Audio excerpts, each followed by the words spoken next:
This is going to be a podcast for people that are sort of disenchanted with their job, trying to find out like a new opportunity or things they could do, or business owners that want to recruit, retain, and hire good people. And at the moment, because immigration pretty well stopped dead, it's been pretty hard to get good people because they're not coming to New Zealand anymore, but they're starting to now. So there's hope. But we will go all sorts of different directions, and obviously I try to unpack belief systems and talk about concepts that have nothing to do with what we should be talking about. So have a listen. If you like it, give us a review. We'll kick into it. So off air, we were talking about a concept of manipulation, which is a strong way to kick off. But I think as a question, when is manipulation okay, or is it ever not okay? And what makes it okay if it is okay? Okay. So let's start with the small topics and we'll just go to the bigger ones later. I think manipulation is okay depending on the end goal and the purpose. So, and you know, we mentioned, so if you manipulate somebody else for your own benefit, that's not a good thing. If you manipulate someone else because you can see they will get a benefit or for a greater good benefit, then I don't see that that's a bad thing. In fact, I think it's quite a good thing. Often people will then get to a point at the end where they didn't realize that kind of they weren't always in control of the journey, that you were actually doing that for them, but they get to the end and they go, oh my goodness, this is amazing. So you can do that a little bit in my other life, which is running a search firm, a recruitment firm, is that I can encourage people and manipulate them a little bit into a situation of considering a job that they would, on first instinct, say, no, that's not me. But I know, because I've understood them a bit, that actually they should think about it. And so I have to manipulate them a bit to let them see it. If they still don't get it, it's fine. But a lot of times people are stuck in a cycle, particularly at the moment, a rat wheel, where considering other things, considering other options, etc., is almost too much cognitive load. I can't deal with it. So I'll say no, when in fact, you should think about it.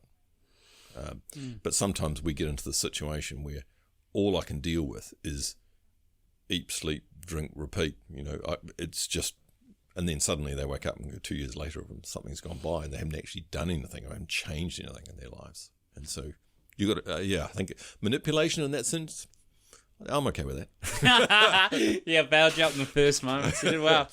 Yeah, I think I'm just finishing off a book at the moment, and I sort of see a salesperson as a person that inspires someone to go on a journey. Yeah. And if they're not, and part of that is priming them to be in a position where they're comfortable on that journey. And, you know, one, it's getting their attention with conveying power with tonality that's sharp instead of trying for rapport. In New Zealand, often they're like, oh, can you, before you go, please, hey, how are you going? And it's very, it's quite sharp, and I find it annoying as fuck. But flat tonality, conveying and occupying space, like if you're stopping someone on the street or if you're making a phone call, someone said it's kind of like, imagine someone stole your iPhone, but you're friendly. And that's the tonality you should have in the intro. Oh, okay, that's nice. That's nice. Side issue. I'm wound up at the moment. How come you can't have a transaction anymore with a single transaction? It always has to be two. You go and buy something and now I've got to answer your questionnaire about what you think about your buying. I can't just buy something anymore. Or a service. I can't buy it without getting an NPS score on something coming at me before. Could you rate us on this? I rated you pretty high, which is why I came to you in the first place. Anyway, separate issue. Yeah, no, I know. I'm getting a lot of that at the moment. Yeah. Well, it's it's like you're asking an investment of effort after they've had a good experience. You know, so it's like, why would you want to stack? Why would you not further enhance the positive experience? Oh, just so you know, thanks so much. You brought this. I just want to give you this too because it seemed like it's something that you would appreciate. If you have questions about them, you know, and just give them more than what they expected and leave them on that note. But then in saying that, you do need clean data and people a little, for lack of a better word, autistic in terms of their ability to read social cues. Yeah. Look, that's fair because someone can come back and say, we've got an NPS score of this or that, and it's data, compared to someone at customer service who can say, oh, I had a really positive interaction with someone. You really have no idea whether they did or not. So that's valid. Actually, I had a good experience about that. Total disaster, but it came to a good experience, where I bought something online, and I'll mention the name. It was actually a Weber barbecue online for the New Zealand airpoints. And I had some airpoints. Who's flying anywhere at the moment? So I thought, okay, I'll buy a barbecue. Turned out that didn't get delivered. Not Air New Zealand's fault. Was the fulfillment place didn't deliver it in time and got the wrong address. And anyway, a bit of a mess. And I'm sort of stressing out because it's a holiday place, and if I'm not there, then this thing's going to get dropped in the middle of nowhere. Finally thinking, am I getting anywhere? All big vacuum, nothing. And then I get a call and say, hi, it's Martin from Weber. Who's Martin from Weber? Never heard of him. Just to let you know, someone from our branch has jumped in a van and they're going down to your place and they're going to drop it off. Wow. Okay, that's awesome. An hour later, Martin calls back and said, look, sorry, I was a bit confused when I was telling you. I forgot to tell you, we've upgraded your barbecue and we're giving you one with an electric lighter or something else going through. And I thought, wow, he's so keen to actually get the logistics part satisfied, but he forgot to tell me about the upgrade that he'd given to the actual deal. And I thought, I rate him on both points, because he wasn't saying, we apologise, here's the upgrade, but don't worry, we'll get it there. His primary consideration was, I'll get it to you. That was where his head was at. And I thought, yeah, actually, I rate that. Well, you give off a certain aura to my business associate around the value of service. You know, he hand delivers all his Christmas cakes. And every year it's just 250 clients, and they're all over New Zealand, so it's quite a. When does he start? October? Yeah, like months. Yeah. So, what are your thoughts on how service seems to be dying? Is it dying? Is there a certain men of your ilk or your prestige or age that they miss it? Or am I deluded? No, I think there's pockets of service, you know, and again, I'm reaching back into sort of research and recruitment a bit. At the moment, we're in a situation where candidates know that the power is in their arm, right? Because there's 3% unemployment. There's effectively zero unemployment, and they can get a job anywhere pretty much, and it translates to whatever.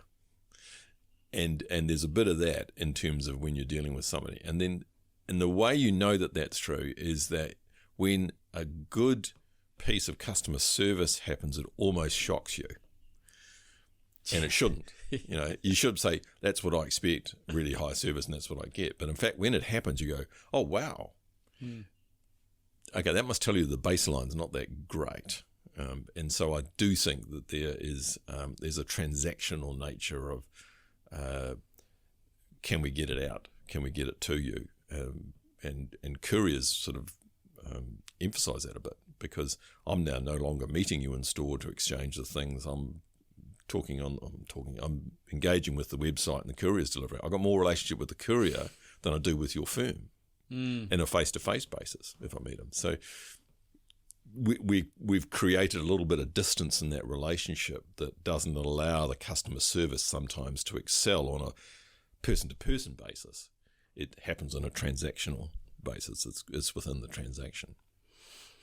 It's kind of sad, though. It also, you could clearly see a differentiator between the companies that are successful and the ones that aren't. And it's an extrapolation of that. What tends to happen, I find, is that they start off with those sort of processes that cared, and then they reach a certain scale, and then they lose it, and you're on hold for 3 hours. Yeah. And look, I get that, because, you know, the we care, we're a family, all that sort of thing is really easy to do when the boardroom is the kitchen table. When it becomes the boardroom and there's layers, it gets harder to keep that feel. But I also think, and I think this is really happening almost post-COVID or through COVID, is that there's an underlying level of stress. It doesn't take much to get to it. That people have got about their lives, cost of living, whatever. And so you scratch that and bang, you get. And the way you see that is that people go from supposedly content to outraged. There doesn't seem to be any middle ground anywhere. You're sort of, I'm outraged about this. Why are you outraged about it? Oh, well, you know, and we sort of leap from DEFCON 5 to DEFCON 1, etc. And it's weird to me. I just, you know, rational discourse seems to go out the window because we're having this did you see what happened here? I'm outraged. And, well, if you think about it, it might be another way that happened or something else. And that's a bit the same with customer service. You know, I had rubbish service the other day. How bad was it? Well, and then when you're talking about it, wasn't actually that bad, but they just felt affronted by something. Yeah. So anyway, I think part of that's situational at the moment. That people, and I see it in the market when you're talking to people, they are stressed. Yeah. Well, it's interesting. You talk about them not being open to different things. It's like the brain actually does something when you're in that state where it flips the lid. Like it's not just the saying, the brain actually flips the lid. So it's when you're in fight or flight, it's very hard to think, be cognitively aware and make decisions. And then I sort of see people, like their identity and how they've shaped the way they think is kind of like a magnet, where they'll pick onto the things that reinforce that identity. Mm-hmm. So it's very hard to deviate someone from it. Like they talk in military, but also in sales, I think it's applicable, is the longest way around is the shortest way home. So if you have these people if you go direct, you're wrong because of this. Service wasn't shit. Yeah, you're shit.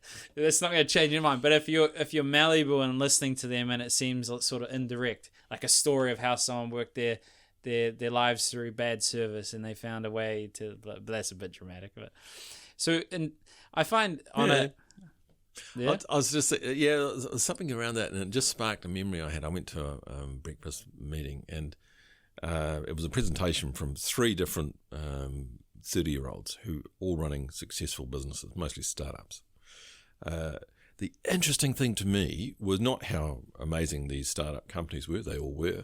Every single one of them had a side hustle that was environmentally conscious or sustainability conscious or something that was going on. Every single one of them, and you think. That was the impressive thing. Like, in my day, said he's an old geezer, it was kind of a get on and make money. And these people were using the money they'd made as a vehicle to be able to do something that it was actually going to change the planet or do something else. Hope. Oh my goodness, it's suddenly there's a purpose behind what you're doing, because money is not a purpose. No. It's just an activator. It's interesting you say that. I wonder how much of it is virtue signaling in the terms of people are aware of the good you do, because I don't see too much difference in humans from whenever you were born to now.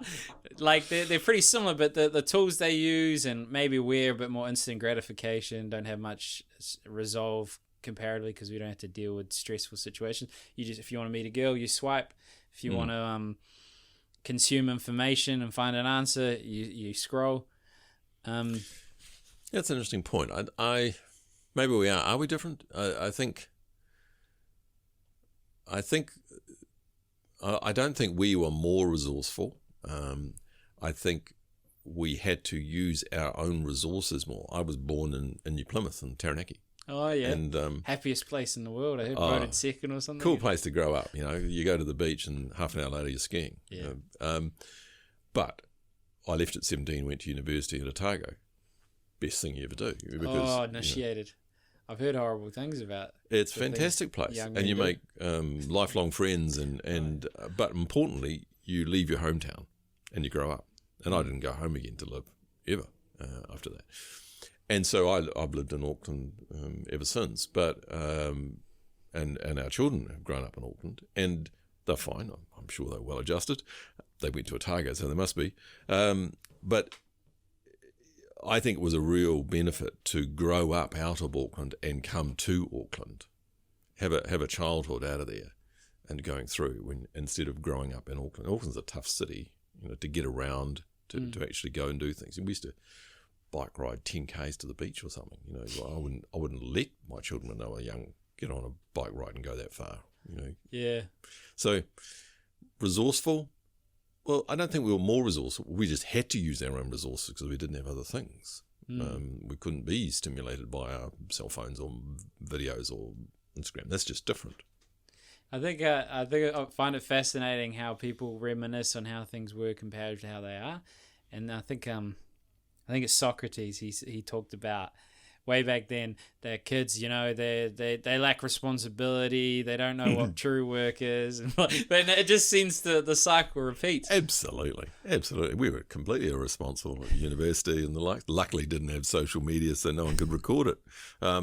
But it's formative, and some of those things are about making mistakes, but in a relatively safe environment, and that's how you grow. You don't grow by you're getting it right all the time. You grow by doing some dumb stuff. And actually, you think, I don't think we'll do that again. And that's not just about your own behaviour. That might be the decisions you make around your business, or the decision you make around your finances, or the sort of companies you invest in, or something. I've never done a startup. I've bought existing businesses and built them, and bought other businesses, but I've never done a startup. And I absolutely rate people who can stop what they're doing, step off the escalator, and actually start something. That's impressive. That's a skill. Yeah, it's mad. And it's mad, yeah, but yeah, it's exciting. I love it. I recently just started a marketing company. You see what happens, and it's been quite a ride. It's been fascinating. Lots of 40 different turns in a very short pace of time. Well, the best advice I never took was I had a guy. We were talking about people setting up and starting up businesses, and he said, so first thing you got to do is always surround yourself with people who are really smart, and that's advisors, and preferably smarter than you. I said, easier for some than others. And then the second thing is get your structures. So pay yourself a wage. He said, I don't care if it's $500 a month, but pay yourself a wage, and then on the 20th you pay yourself and you pay your PAYE, and it's all that structures of paying those things. The temptation when you have a startup is, I'll be the last person in the queue, and if there's some money left over, I'll take the money. And he said, if you do that, there's nothing that focuses the mind more than you've just paid yourself, but you've now got a creditor saying, hey, I want to get paid. That focuses the mind. And you then go to your debtors and say, oi, pay me. Because you're in a small business and you start it up. You give away credit, but your creditors are the smart people. They demand you to either pay straight away, or they give you 7 or 10 day terms because they don't trust you that much. But you give away your time to your debtors and say, yeah, you can pay me next month, when really you can't afford it. So he said, focus your mind, pay yourself, pay your tax by making it a PAYE, and so that salary, so you've paid yourself, man, you're going to go and pull that money and you're going to get it into the business. I thought, that was pretty good advice, which I never took.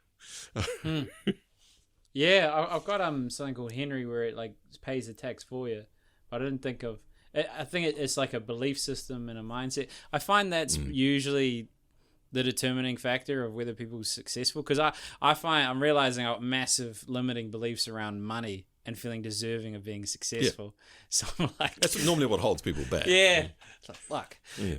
But I the more I talk to people that either are successful, let's say they're in a one-man band and they haven't been able to reach a certain point, and often I find they find it hard to delegate and trust others. They're often technicians, and they've probably been jaded and hurt and all these different sort of things. And then you see sort of people that reach sort of medium-sized businesses, and they have the realization of their weaknesses and their strengths, and they outsource the things they're not good at and just do the things they enjoy, and they don't seem to be as stressed because they're doing the things they love and they don't burn out. It's one of the toughest gigs, I think, is being the first chief executive or GM of a company where the founders step back and you step into that role. And we've done it a number of times, and I always counsel the founders, etc., the same way. I said, righto, write your own job description first, because what they do is they say, no, we've had advice and people really think we should, get a GM or a chief executive in, and we'll step back. Okay, let's talk about that stepping back business. What does that really mean? Well, I've still got the same office and people still come to me and they ask decisions, etc. The reality is the first chief executive doesn't invariably fail, but invariably has a very tough time. And it's not until they leave and they realise what they were doing that the second chief executive, the business starts to get a bit more structure and get going, because the founders realise what their role is and they step into those side roles as opposed to just running the business. What leads to a CEO doing a great job? You know what I mean? Do they come in and listen for the first 4 weeks? Yeah. Always be cautious of someone who comes in early on with all the ideas and says this is the runway. Normally, we're humans, so our pattern of behaviour normally repeats. So someone who comes into a role has generally done well somewhere else. Maybe not as a chief executive, but they've done well. And the reason they've done well is they've canvassed the situation, researched it, listened to people, assessed the situation as they see it, figured out that there's probably 2 or 3 options to go forward, and then bounced those around some people, either in the business or outside, etc. And they might be convinced from early on that they know what the solution is, but they'll still go through those steps. And then most of the time they were right if they're smart, but other times they go, that's interesting, hadn't thought about that, and they'll vary. So a good chief executive will actually listen. And as you get bigger, they have to build other skills. Like they have to listen up and down. They've got to listen to the board, listen to the chair, right? Yeah. And as well as their own people. So when they say it's lonely at the top, absolutely it is, because they're pressured from both sides. Underneath, everybody wants them to go and do things, and the board might be actually limiting them to doing things, and they're not able to articulate that. They can't say that because 6 month time, this thing's getting sold or whatever. It's a tough gig being a chief executive, which is why you see a lot more of them now looking for mentors and outside people to tap into, because they often just can't talk to the people in their business about some of those issues. Not that they're being secretive, well, they are being secretive, but it's not that they're doing anything unethical. It's just that the fact that for certain reasons they can't involve everybody in this decision time. So it's tough. Yeah, you did well. There's some angry guy was screaming while you're talking, but you're locked in. He's out in the street. There's always angry guys talking. Well, yeah, especially when you're next to the mission, which, it is what it is. Okay, well, let's go a little more in depth on the recruitment side of that, how to recognize it, what's the process. I find the best recruiters are people that have trust issues. There's a degree. That really does make me laugh. So it is relatively easy to go and find a technical skill. Do you have whatever it is you're looking for? I don't know. If you're looking for IT, do you have these technical skills? Can you do this? The behavioural bit is the bit that differentiates, and I haven't yet found a search engine yet that can find someone who has potential. In the old days, as in I'm old, so it was days, but careers were relatively linear. So in marketing, if you were looking for a marketing manager, you go back a step and you get a senior product manager or a group product manager or a product manager. And if you're looking for a product manager, you go back a step, you look for a marketing assistant or something. But now careers are just exploding. They're lateral. People step out for 2 years and go and have a startup in their garage, and then they come back in here, or they go out to the side. So some of that sort of easy linear career stuff's gone as people just explode and they do some side hustles and other things. So then it comes back to the fact of saying, I need to understand you as a person, because your personal behavior will determine what happens within this role, because you'll gain the skill. So how do I understand you as a person? And you're right, there's a degree of cynicism in there, because the best interviewee doesn't make the best employee. They're just really good at promoting themselves. And they're all braced up and they've been through 10 interviews, never got the job, but they're actually match fit because they've been to a lot of interviews, and they just zinging, they're just firing things off at you. You go, wow. And then you ask a few probing questions and the wall starts to crumble, and you realise that actually it's a front and they've never really delivered on anything. Yeah, so I heard that before from another recruiter saying that the people that are the best at the interview aren't necessarily the best at the job, because, as you say, they're match fit. It's interesting. There's a crossover. So how do we, like, I know it's sort of a process I go through to try and find people's whether they're authentic and challenge them a little bit, sometimes piss them off a little bit. How do you uncover either true intent or true behavior? You have to empathize. And so that might be that you're saying to them, so this happened to me, how would you do that? And it might be a mistake you've made. So you empathize about making mistakes, etc., to get them. Someone who denies ever making a mistake is a real issue. And so what I'm often asking people is tell us about the sort of projects that didn't work, mistakes you made, etc. But now looking back on it, what would you do differently? What did you learn out of that process? How did you grow? What happened?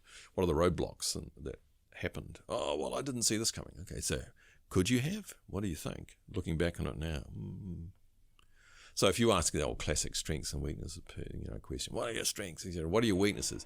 Oh, I'm too detail orientated. Well, how's that a weakness? Yeah. But they'll try and give you a strength and dress it up as a weakness. Yeah.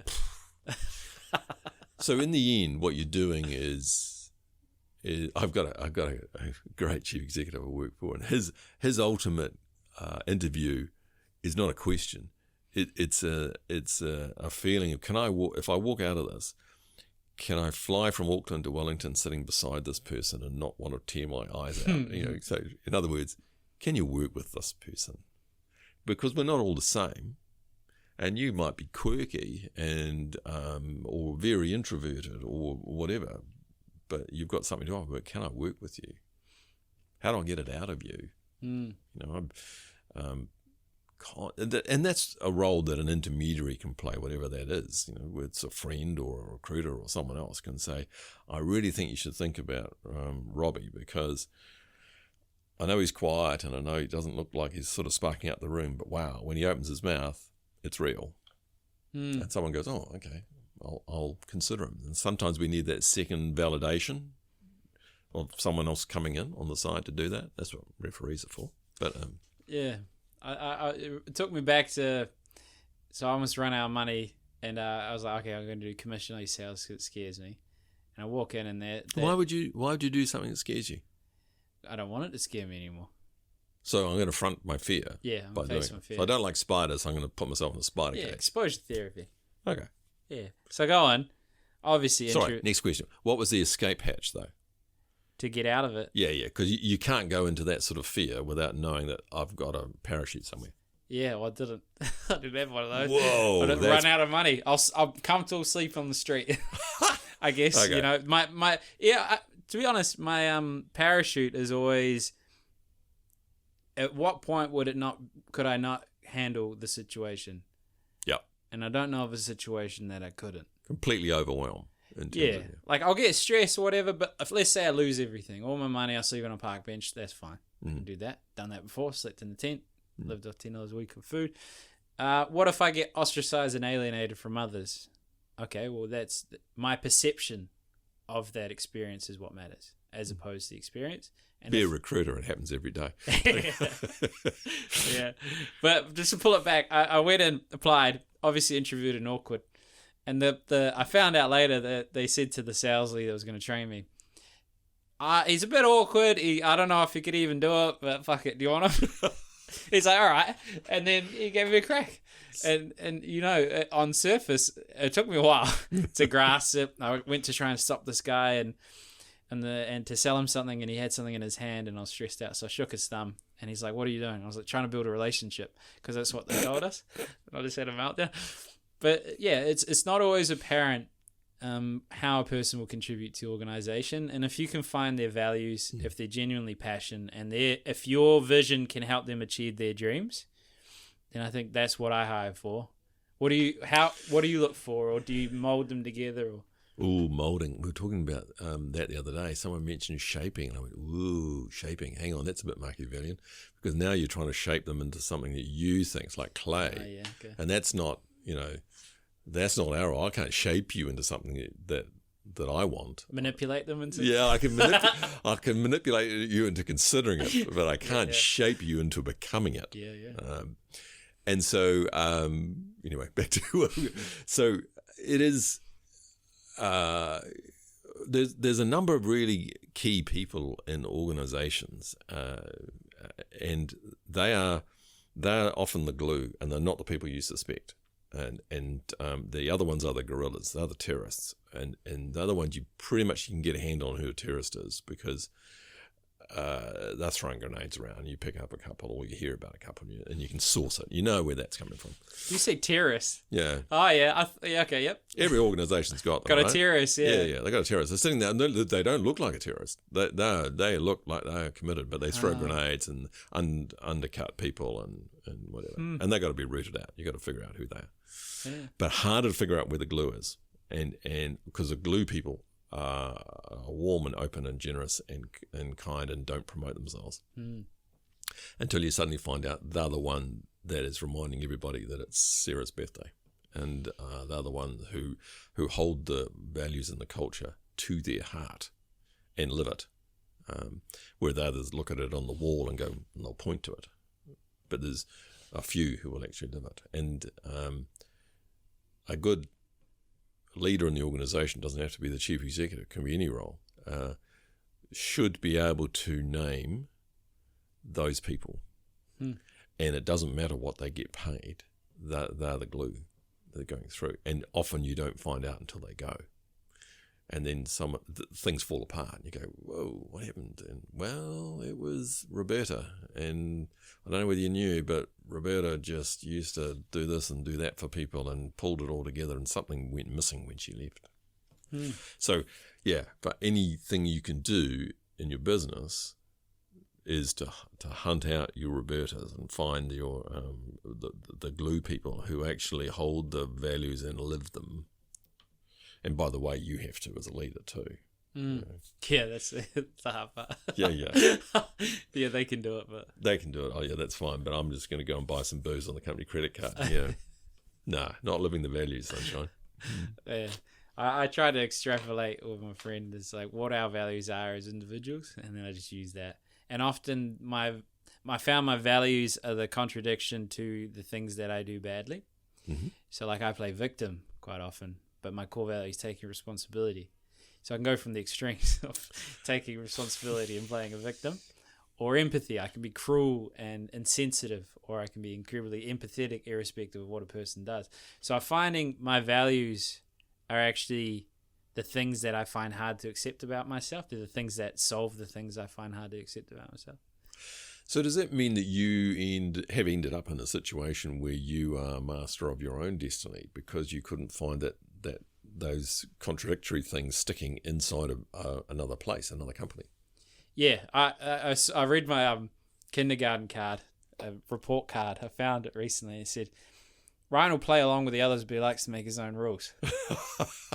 All right, mission statement said in the kindergarten yeah, worked it out early. Yeah, it was really introspective, psychological analysis as a young person. Yeah. But yeah, I do find that I want to have influence over my life, my destiny, and I find that translates into business, translates into relationships. It's just, and then the tricky thing is balancing empathy for how other people approach the world with I haven't worked out the recipe for being like, hey, this person is in breach of my boundaries. I don't connect with. The extremes are easy. Some people are like, oh, all the best of life. I don't hate you, but I don't want to be around you. Yeah, telling drop kicks that you don't want to be around is not easy. If you're naturally a nice person in the sense that you don't want to offend people,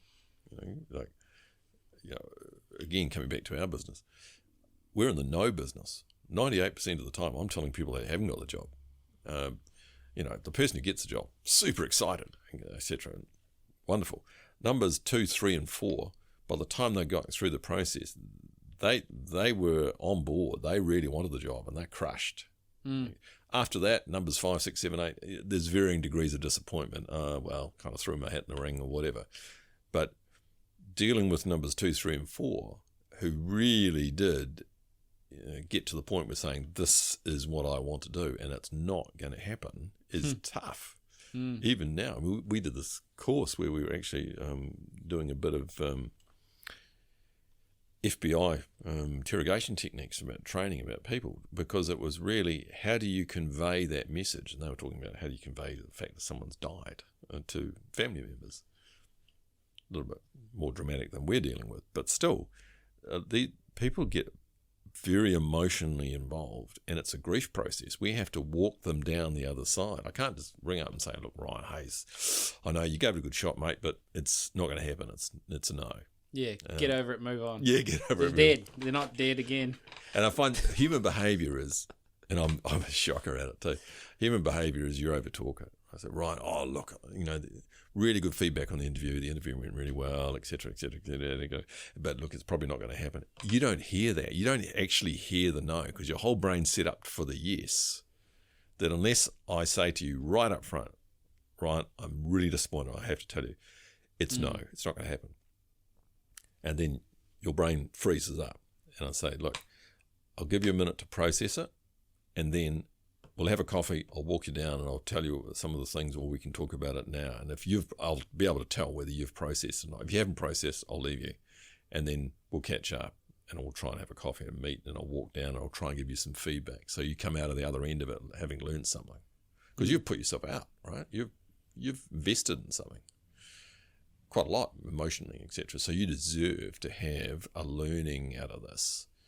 Actually, Ryan, it was going well, but then you went over this way, and it kind of blew the room, and might be something you want to think about. It's interesting. I like the two concepts of being nice and being kind. They're different things.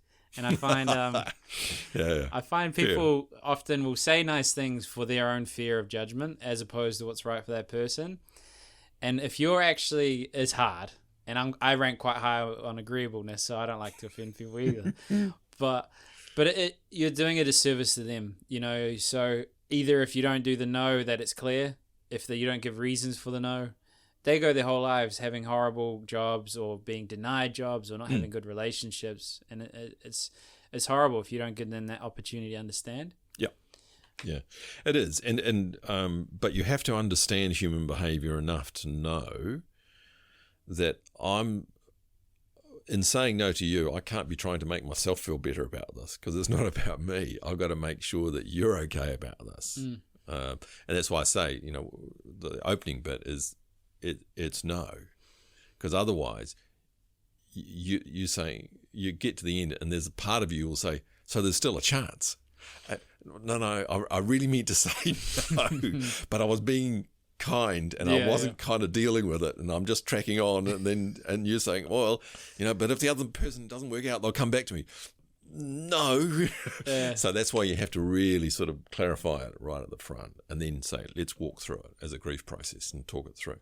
Makes it like if someone hit me with a no, I'm like, oh fuck, and my mind's going blah blah, and then later I have time to think. It's smart.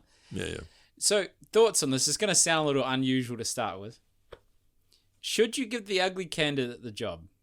And what I mean by that is you've got these 2 to 5s, not in terms of aesthetics, but like they're number 2 to 3, 4, 5. They don't have all the repertoire, the talent, but they actually care and they actually want the job. Would they not therefore be the best candidate?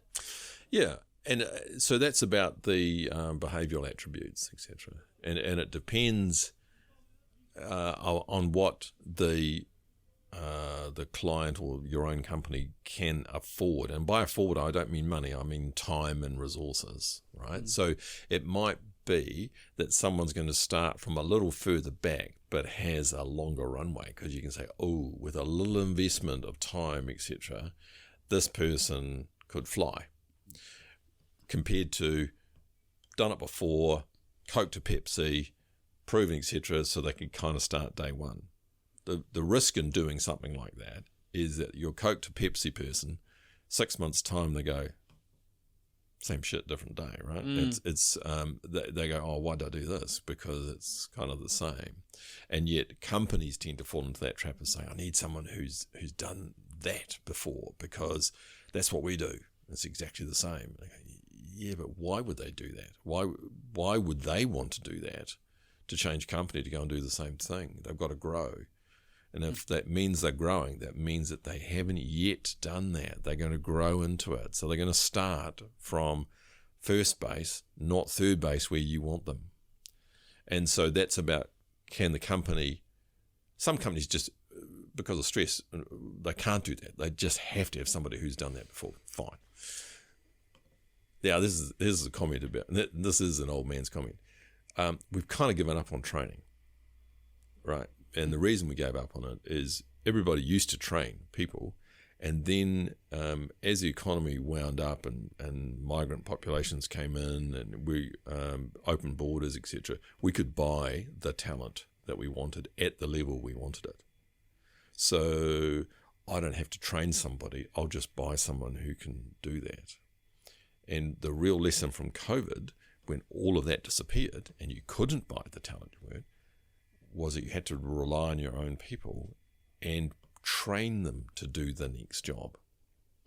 So one of the post-COVID things that I hope we don't lose, and I suspect as we open the border we probably will, is that ability to take someone and said, I know you're at first base, but I will train you into the role to get you to second, to get you to third, and get you to home. Yeah. I always, because essentially you got different school of thoughts, because I lean towards the, like, I would rather, like they say in a therapy, 70% of the therapy is the relationship. And I think as a leader in an organization, I think someone that's already got an existing rapport and the respect of others and an understanding, why should not that $500,000 or whatever you're paying these CEOs go towards investing in the person that's already believes in your culture, proven record, and has a relationship?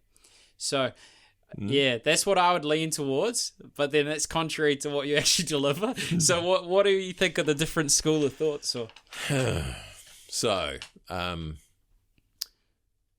we all crave personal growth. Yeah. So, and I think of it a bit like a clown's long sausage balloon. If you squeeze it in the middle, it gets larger on the left and the right. Okay, so if you think about your home, work, and play as those things, if your work isn't providing you satisfaction in the short term, you will find it in other places, in your play and leisure and hobbies, and or in your home and your life and your family, etc. And conversely, if those things are getting squeezed, they pop up elsewhere. And obviously, the better balance you have, nice full balloon, the better. And so, what is in danger of happening? I am not enjoying my job. I'm not fulfilled. I'm not getting trained to go through squeeze. I'll put up with it because economically it's giving me a return, but I'll throw all my energy and drive and passion into my leisure and my personal life and none into my work. Yeah, most people. I'm a taker, right? I'll take the money, I'll turn up, I'll do the job, but don't expect the X factor because it ain't happening. And so that's what the company has to recognize, that person isn't a poor employee. They're kind of just lost to the business. And how do you turn that back on so the balloon opens up and they're getting satisfaction at work and they bounce into work? And when you say that actually we kind of want to get back to the office, they go, I'm up for it. You know, let's have a work from home day on Friday, but I'll come in 3 days or 4 days because the buzz, I want to be around the buzz again. I just can't get why that's not more of an important thing in a company, whether out of ignorance or, but I was even talking to a recruiter, it improves the bottom line. He was saying that same guy, you guys that might not agree with this, you might not, but you seem to have a lot of concurrent viewpoints. Companies with better culture pay less. Mm-hmm. Not because they pay less, but because the culture itself is a selling point, so they don't have to incentivize with money. Yeah. Yep. You see the fact that the companies having to pay a premium are ones where they've got a reputation or something, so it's not a good reputation, and so we have to play a role where we might say, look, I know you think XYZ's bag of crap, and it has been. Here's the CEO, here's his plan. Up to you. Do you want to come on board for the risk? Because now it's your career risk. People will tell you don't join that company, but though there is a plan going forward. If there is no plan and they are genuinely just joining XYZ and everybody knows it's a bag of crap, then they have to pay an economic reward for it, which is, I'll pay you more to do it. They're right. Yeah, so, okay. Let's... Consequently, though, and this is where it gets kind of interesting. I come back to my stress argument about being in a low unemployment environment. I love my company. I know if I left, I could get more money, but I love it here. Fine. But then there's a gap that widens. And I don't know what that gap is, but it gets to a point where they go, actually, economically, this doesn't make sense anymore. I love it. I don't want to go, but I can't. Now, companies can sometimes then respond when someone resigns by saying, actually, we should up your salary. And they may be close enough the person goes, whew, it's now close enough that I'll actually still stay because I still love the culture. Yeah, and it makes sense as well. Like if you were a company that had good culture, you would tend to try and pay your people more over time, because you care and you want them to be successful. And so it's kind of a bit of both, which is quite interesting. I know often business owners I come across are stressed, they're worried about money, and I get it. It's just... Often the people are their biggest expense, right? Most of the time. Or certainly, number two, they're certainly significant. And if you treat people like a product, then what you're saying is at inventory levels, I want to buy my product for as cheap as I can. Yeah. Because I'll make more margin on it. And if you treat people like that, you've got a problem. But it defines how you will engage with it. And normally you won't really address it until it slams you in the face and someone resigns and says, I'm getting 20% more going somewhere else. And then you go, or I see it on the other thing where they might come to me and say, hey, I need a new whatever. And you say, well, this is what the market rate for that is. And they go, oh, I can't afford that. I thought, well, that's your issue. That's your decision. I'm just telling you what the market is. And he said, but if I pay that, I'll have to up the salaries of all my other people. Yeah, you will. Because unless they're hiding behind a bushel, they'll know that that's where the market's been moving anyway. So at the moment, they're sitting there grumbling. Well, they haven't mentioned anything to me. No. What's the issue about that? So there's and I feel for it. And I think there's things like the horticultural industry, which got absolutely, not by Cyclone Gabriel, but got hammered by the stopping of immigration of cheap labour. Yeah. And I was hearing a couple of politicians talk about that, and one of them made the very clever point of saying, if your business case is dedicated only on the basis of it working by cheap labour, it's not sustainable as a business. You need to think about your business, about automation, about other things you can do, because if the only way you can survive is having extremely cheap labour, you're going to be dead in the water in a few years. The biggest problem I see in that, like, so I had to start the business, did everything wrong, got a personal loan, could and then hired someone, just see what happens.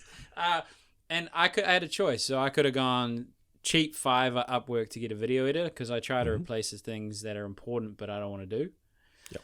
And I could have gone Upwork and you hold them accountable, you don't have to train them, blah, blah, blah. But you lose out on one of the most valuable things, which is the return that people can give you if you invest in what they're capable of. And it's so amazing. I just because they're an expert in what they do, and I just sit there and listen, because I do editing as well, just to fill the gap while we're trying. Yeah. And I'm just in awe in terms of their ability to be creative and think for themselves. It's a relationship where it's like Steve Jobs says, you hire people to listen to them. You don't hire them to tell them what to do, because it all bottlenecks to you. Yeah, it's one of the issues I have with the supposed number 8 wire mentality. Look how clever we are because we can, put our hand to anything. And far too many businesses do that. And it's wasteful. Hire a weapon. Yeah. And they'll do it in 25% of the time, and it'll be a better outcome, and you might learn something. It's mad.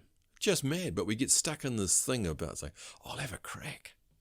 And it's half-assed, and it doesn't work that well, etc. And you just, get a weapon.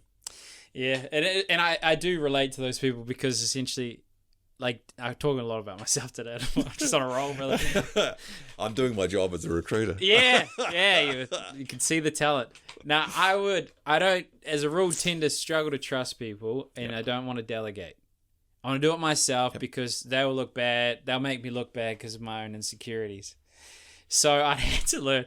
Or even like someone told me, a teammate, he's like, why are you competing with other people in the office? You know, like, who's that helping? I'm like, fuck, who is that helping? I'm sabotaging them so I can get ahead.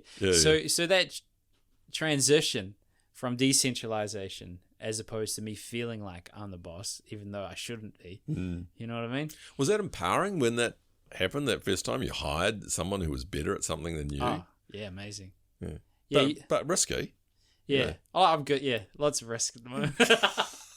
How many balls you got in the air at the moment? You got these different gigs you got going. Yeah, essentially, so I've got a financial advisory book of business, and I just don't take on new clients, and I have a duty of care to them. So I'm trying to work out how to pull that together. And then obviously I'm doing all the content, the podcasting, and then I've got a marketing company, and then we have meetings with the staff to try and be like, how do we do it? So I don't think that's a good way to do things. I'm torn between my two responsibilities, and I think I've heard of like a guy called Alex Hormozi. He's like, just pick one. But I'm like, I have a duty of care to the 30 odd more years that they need support in retirement. Yeah, I don't necessarily agree with that sort of pick one. I think that do what you're passionate about. Yeah, but you can grow your passion. So I'm at the moment I'm passionate about my garden, but I don't want to be a gardener. I was passionate about making beer during lockdown, but I don't want to be a brewer. So careful about following your passion. I think your passion can grow. I bought into this business originally because I'd sold another one. I was looking for another investment, and I thought, because I knew a few of the guys in some of the other businesses, and the one I said, I know a bit about that, and I've hired a few people, but I wasn't passionate about it. But I grew a passion for it because I knew what it could do to people and the influence it have, and also the fact that the influence that has on you, and you grow as a person. And also, I'm business curious, right? I'm curious about businesses. What a fabulous job. I get to talk to all sorts of businesses all day.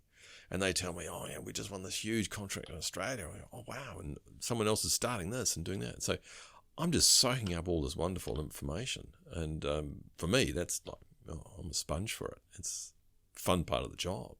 It's hearing the stories. Yeah. Well, essentially, like, I'm a believer that you need a reason to suffer. In the sense that... A reason to suffer, man. Yeah, it's a bit dark. It's like a man's search for meaning, you can handle any what if you know your why. There's more poetic than that.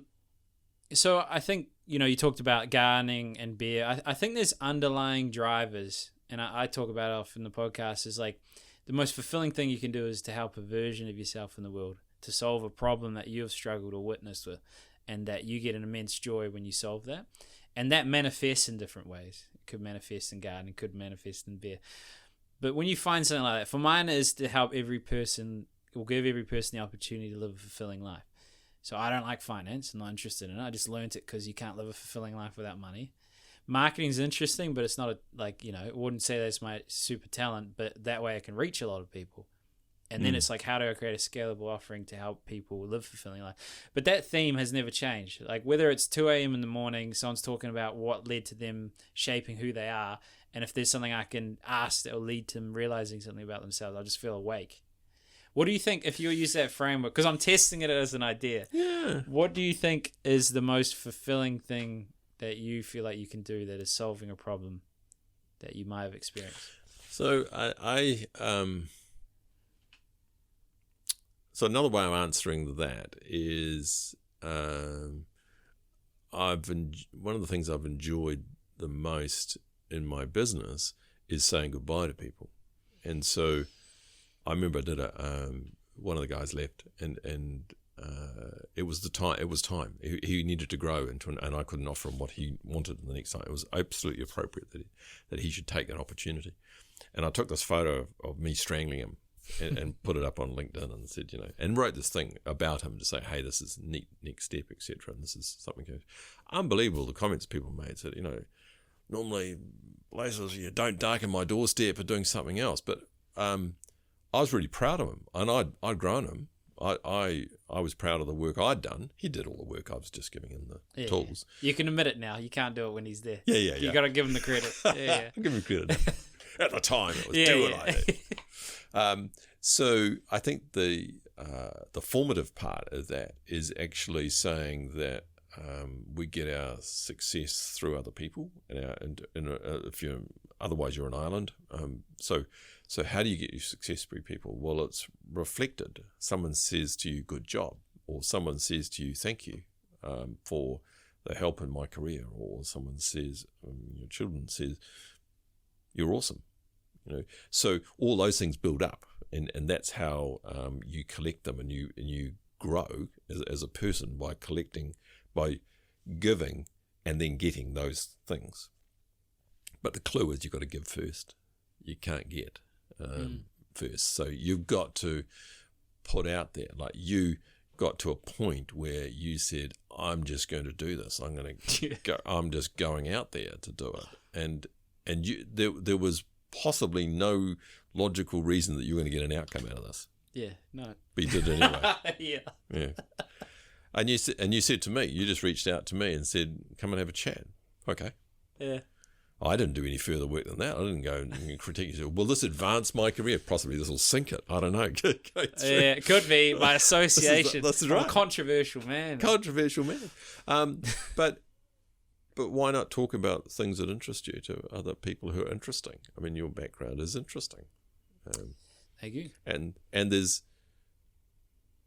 Well, I really like people...